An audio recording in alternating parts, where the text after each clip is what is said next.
Welcome to the Veterinary Marketing Podcast, where it's all about helping your veterinary practice attract, engage, and retain clients. Broadcasting a new podcast every Monday from sunny Southern California, here's your host, Brandon Bashirs. Hey there, everybody. Welcome to episode number 122 of the Veterinary Marketing Podcast. Happy New Year, everybody. I hope you're having a wonderful day. Fantastic New Year. I hope that you have a lot of great goals set up to hopefully dominate digital marketing in 2018. In today's episode, we're going to be talking about 2018. It's the first week of 2018. Everybody's getting back into the grind. And so I wanted to give you 5 things that I think are going to be critical for your success in digital marketing in 2018. So these are the 5 tips that I think you really need to focus on. I think if you focus on these 5 things, you're going to be incredibly more happy with your results, and it's just going to be a better end of year when you go and review things. So I think that these are very, very important as I'm doing more agency work, helping more practices, helping more small-sized businesses with their digital marketing. I'm just seeing how important this is. And obviously, I knew that it was important with also my other businesses, but especially with local businesses like veterinary practices, this is so important. And there's also a lot of changes coming down the pipeline from a lot of large-sized ad platforms like Facebook and Instagram, which are the same ad platform. And so it's very important that you're going to be paying attention to these 5 things. I think it's going to really help you. So be sure to listen all the way through. If you haven't done so already, be sure to like the Facebook page, veterinarymarketingpodcast.com. You can go and check out all of the social icons there at the top right-hand corner. If you haven't done so already, be sure to subscribe in Google Play or iTunes. That way you can get notified right when the podcast episodes are released. One other thing that I wanted to mention that I have coming up here at the end of the month on the 25th, I have a webinar that I'm doing. I'm going to be teaching people, specifically veterinary practices, how to generate clients on Facebook. So it's actually pretty relevant to today's topic of conversation. So if you want to generate more clients in your veterinary practice, if you're looking and you'd say, hey, you know what, it'd be great to get anywhere from 6 to 8 new clients without spending too much money on ads, then this is the webinar for you. It's going to be really, really good. I'm excited for it. It's going to have some stuff that I've never shared here on the podcast before. And I'm also going to be able to show you real-life examples and case studies that I've created and used. So I'm very excited about this webinar. If you go over to my Facebook page, you can see, I'll pin it to the top there so you can register for it. But be sure to connect on Facebook, LinkedIn, Twitter, wherever you like to connect. Send me a message. Hey, you can even text the word veterinary to 44222. You'll get my 31 veterinary marketing blog post ideas, and you'll sign up for the newsletter. So that's pretty cool. So now that that is out of the way, let's get into today's episode. So 2018, it's been now almost more than 3.5 years since I started the podcast. And the digital marketing landscape has changed immensely. It's amazing how much changes we've seen. I was going back through old episodes, and I remember that there was old clickbait websites that were super big. That was the way to generate cheap traffic. And I think it was Upworthy and others, that we don't even really pay attention to anymore. But those guys were dominating Facebook. And now I would say it's Facebook shows and video content. But it's really interesting to see what's happened. And there's 5 things that I think are really, really important. Here's kind of the order that we're going to talk about them in today. First, we're going to talk about content. We're going to talk about pixels. Oh, pixels are so important. We're going to talk about the marketing rules specifically, and also rules that they're going to penalize you for. We're going to talk about owning media. It's so important that you own your own media, and that you should really consider paying for advertising. You should consider to boost your posts, and we'll talk about when you boost your posts, why you're boosting your post, and why I think it's so important that you get on this right now. 2018 is the year to get and establish your lists, in my opinion. This is a land grab, and it's like an opportunity that we've never had before. So very excited about it. So let's get into this. 2018, content. Content is becoming more important than ever. And so this actually, there's going to be some overlap here in these 5 things.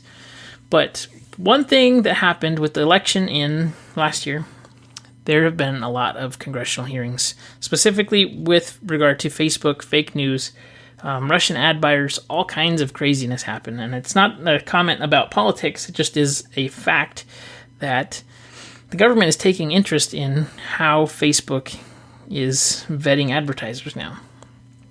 And there's been a lot of scrutiny on this. So Facebook has revised policies so that you can't be a faceless advertiser and just post things without having context and relevance. So content gives you that context and that relevance. And so if the content that you're producing or posting is getting no engagement whatsoever, it's going to be extremely detrimental to your business because, first of all, it's not giving any data that you produce interesting content.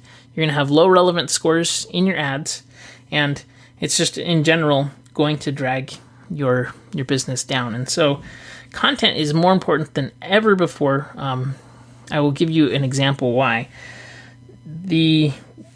I've run ads for businesses that just decided to start getting into an industry. They had no content whatsoever.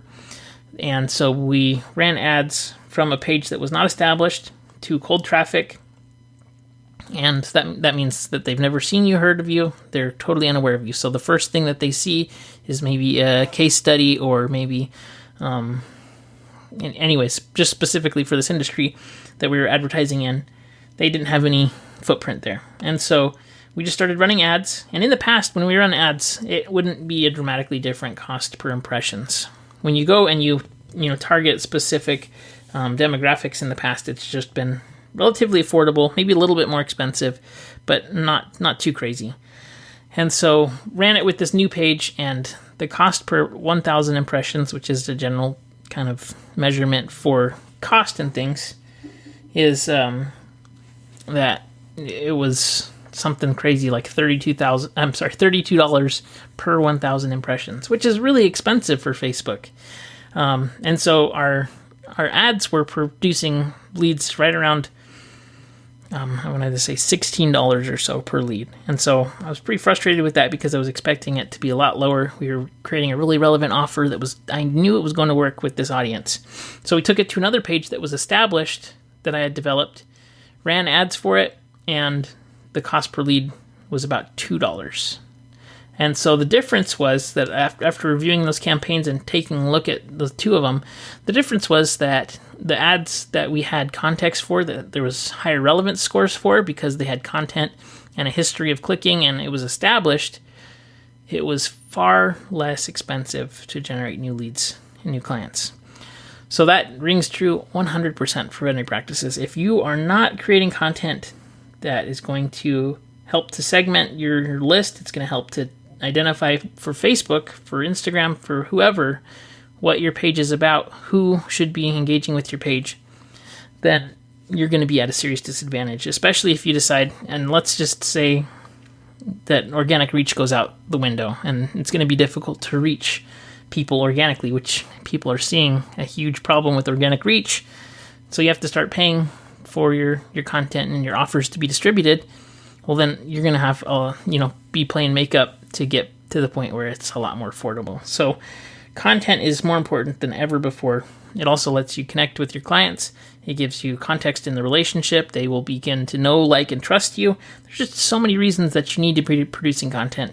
And I think that I actually saw in the Snout Facebook group that Danielle Lampert is going to be posting a new blogging course. So if you are at all thinking about, hey, I need to figure out how to build content, check out Danielle's course because it's solid.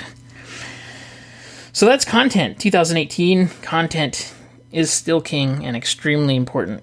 I would say good content, because you need to have content that people will engage with. So figure out what is kind of the dog whistle, so to speak, that will, make your specific audience raise their ears and hear what you're having to say. Okay, number 2 is pixels. So what are pixels? Pixels are pieces of JavaScript code that you place on different parts of your website, and they allow you to retarget. And so retargeting is extremely important. Pixels also can mean basically when you reach a confirmation page. So for example, let's say you have a newsletter. If they go to the newsletter and they confirm and they get the thank you page of the newsletter would then say, thanks for signing up. And on that thank you page, confirmation page, that pixel would fire and it would tell the platform that you're advertising on that they actually confirmed. And so they were a purchase, so to speak, or they were a lead or a registration or whatever the action that they took. You can tell the ad platform what the registration was or whatever. So pixels are important for a few reasons. First, it allows you to create segmented lists of people. The more segmented that you can be, and this is important for engagement moving forward, the more segmented that you can be, the better it will be for you, because you're going to be able to produce content that your audience is going to engage with more, and they'll enjoy more. They will like you more because they think you really care about them. All of those good things. But pixels also help with specific actions. And so, for example, within Google and Facebook, if you're optimizing for an action, instead of just having specifically that pixel fire on the thank you page, you could make it so that you're trying to optimize for registrations, for example, let's say with Facebook. So you have a puppy guide that you're trying to get out there, you're trying to build an email list, and you want to build a list, and you tell Facebook, okay, I'm going to do a standard conversion pixel, which is just it's not a registration or anything, and you're going to optimize for that versus optimizing for a registration. Anytime that you create more, I would say, specificity with Facebook or with Google, the more detailed that you can get about what action you're looking to take. Facebook and Google is collecting data all the time about its users, about who is more likely to input email addresses or who's more likely to make purchases online, and all kinds of things. And so if you tell Facebook, I'm trying to optimize for sales, or if you tell Google, I'm trying to optimize for sales, I'm trying to optimize for phone calls, whatever it is, the more detailed that you can get, the better it's going to be for you. So building pixeled audiences and also using pixels for specific actions are going to give you a better result 100% of the time. I've tested this extensively. So using, for example, registrations on webinars or email lists or whatever is dramatically less expensive. And I've seen the cost of registrations as low as 25% of the standard event. So something that I think you really, really want to focus on in 2018, building that audience list. Now, one thing, this is going to kind of combine these two. So the next one is to watch the rules. So Facebook is constantly making changes. So as you see changes happen, and so you need to have a good source of information, this podcast is a perfect place to get that info. So for example, in 2018, they said that they are going to be removing audience sizes in your advertising ad buying spot, which is I'm just so frustrated about this. And I'll talk about this in just a minute. And they also said that they are going to be cracking down on what they call engagement baiting. And so I'm sure you've seen those posts where it's it says tag a friend who needs this in their life, or when you're basically trying to create unnatural engagement within a post, they're going to start giving you the ban hammer. So if every single post you're posting, for example, using only emojis, post how many pets you have in the comments below, something like that, right? You're trying to bait engagement, which is ridiculous. I'm pretty frustrated about this too, but these different rules that are changing, it can have a serious impact on your Facebook page. And so it's very important that you are keeping up to date on these rules and watching out for changes like this. Now, I mentioned to you that they're changing the rules with audiences, so you're not going to be able to see how big your custom audiences are now. It's very frustrating. So if you're creating ads, it's going to be difficult to kind of know the audience size that you're going to be advertising to. And so, when I create ads, I like to know how many people are going to be targeted here, especially if it's retargeting lists. So now you're just going to have to kind of use historical data. And so if you're not actually doing advertising and you're not paying for advertising, it's going to be difficult to know what's going to work. So that goes into number 5. These are definitely all very related. where I'm going to be saying that, hey, it's important to pay for marketing. We're going to talk about that in just a second. So be sure that you're up to date on rules, that you're watching trends, that you're getting information from podcasts like this, or if you go to the Facebook business page, Facebook has an official page for businesses where they do press releases. Same thing with Instagram. Actually, pretty much every product that is a social media platform has a PR platform where they release updates. So that's something that I watch it all the time because it's very important. I'm constantly advertising across all kinds of platforms. So I'm always watching, Google, Facebook, Instagram, Snapchat, to see what updates are and things. I'm also watching Apple and Google Play because I'm interested in podcasting too. So definitely want to be keeping an eye out for changes that come down from these big platforms. So number 4 of 2018, you need to own your media. What do I mean by that? So Facebook, Instagram, Snapchat, all of these platforms, you're basically at the mercy of these companies.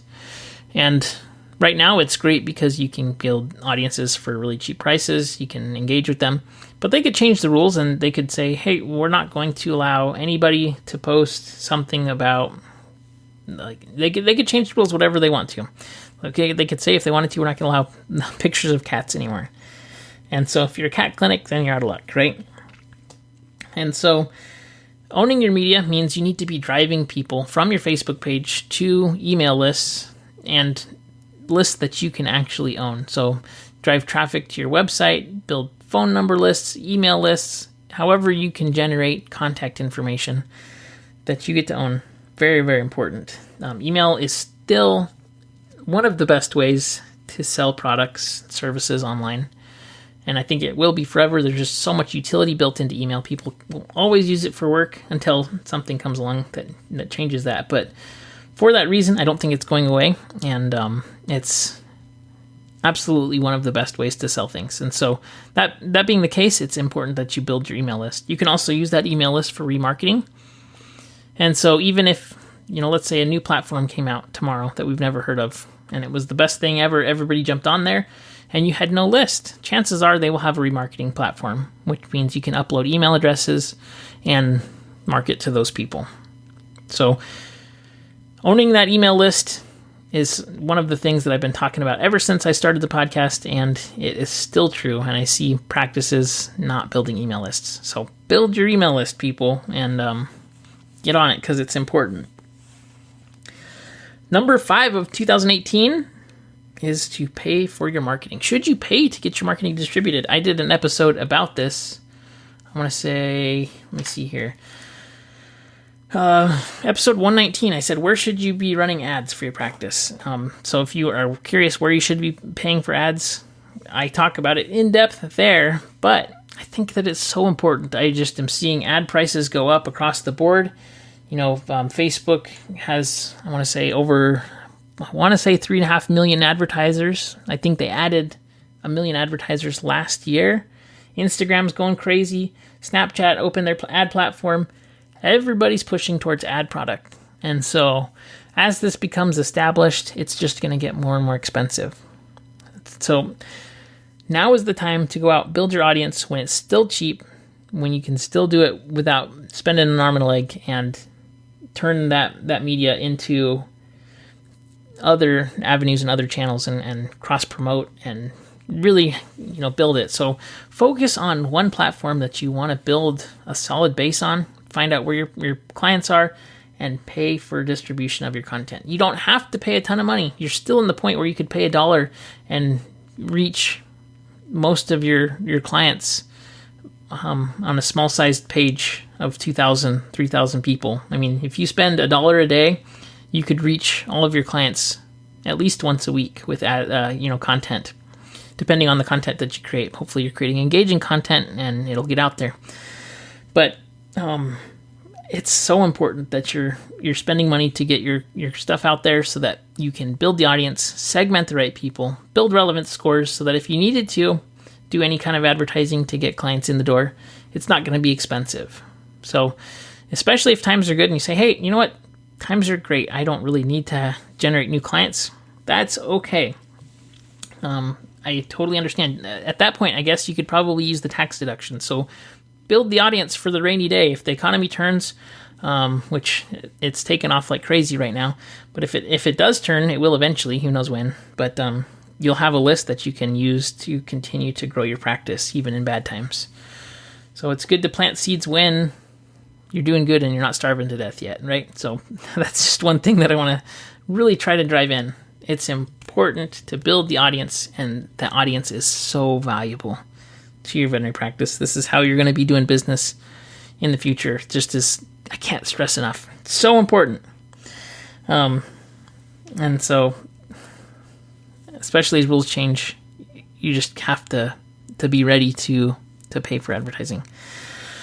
So those are my 5 tips. Let me know what you think of them. I would love to hear from you. You can send me a message on Facebook through Messenger. I absolutely love getting questions, comments. If you need help with anything, please don't hesitate to reach out. Happy to help. Again, if you are interested in building a system that can generate between 6 to 8 or more, obviously, that's without breaking the bank, but a scalable system for generating new clients in your veterinary practice using Facebook marketing, be sure to head on over to my Facebook page, facebook.com/veterinary marketing podcast, or you can go to veterinarymarketingpodcast.com in the top right-hand corner, check out all of the social icons. And if you enjoy this podcast, could you do me a huge favor? I would really appreciate it if you could go and leave me a review on iTunes or Google Play. I would just really appreciate it. So thank you for listening, and I will see you on next week's episode.